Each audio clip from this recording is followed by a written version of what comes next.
today we're going to jump into the background conversation, going beyond Sunday's message to take a look at the topic of joy. Joy was our final installment in our series, Family Month, where each week we looked at how we can build a deep relationship with our spouse, with our kids, and the people that we call family.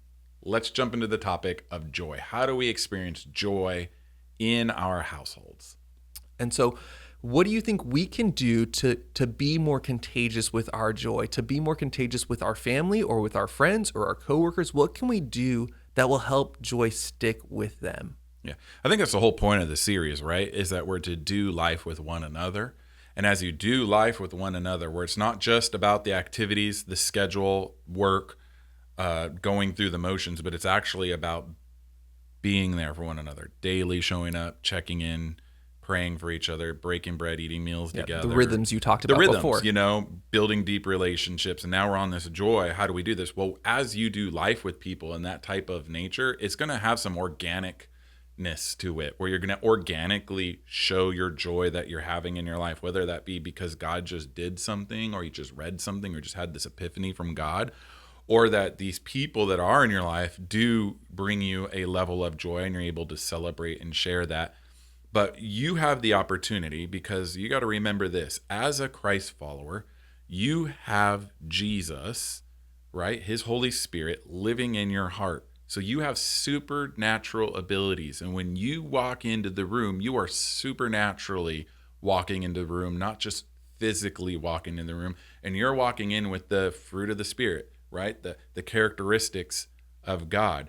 And the best thing that we can do with God is share him with other people, right? Now, yes, tell people the gospel so they come to faith, but other ways that we share Jesus with people is by living in his characteristics, right?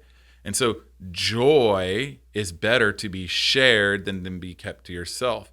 And I actually think that when you share joy, it magnifies it. So if you end up having more joy, and you're giving a piece of it to someone else to experience it as well. In our staff, we have this new communication model that we're practicing. One of the things that we're practicing is that we start our staff meeting, and then we have this tool called Celebrate. So we start a staff meeting, it's like we can't talk about critiquing or collaborating or what's coming up on the calendar until we're done celebrating what God just did this last week. Or if Jesse walks into my office and says, Chris, I need to celebrate this, I might have 100 reasons why I think we can do this better, but I need to hold into that so I can experience a celebration with him. In other words, what we're saying is, I need to share some joy with you. And it's keeping us from like breaking down the joy and just enjoying that moment. Proverbs 17:22 says, a joyful heart is good medicine, but a crushed spirit dries up the bones. We have a decision to make. What type of person we're going to be when we interact with other people? Is our joy that we bring, that we get from Jesus, into our marriage or parenting or friendships when we walk into the room? Are we bringing it like good medicine to make the room feel lighter and more airy? Or are we going to come in with a crushed spirit, all jacked up, only look at the world as a glass half empty, doom and gloom, negativity, and make it feel like, man, you're just like drying up bones and making them brittle and fragile? Like, no, let's give our relationships life by sharing happiness with each other. I love that it's like a medicine there. It's something that will help, and you take it often. Like it's not just a one and done pill. Right. Think of it maybe then as not just medicine, but like allergy medicine, because your allergies, at least here in the South with the pine trees and the pollen, you need that allergy medicine 24/7. So keep sharing the joy that Jesus brings in. And guess what? As you model that to your family and your spouse, they're going to start doing it back, because they're learning how to follow Jesus from you.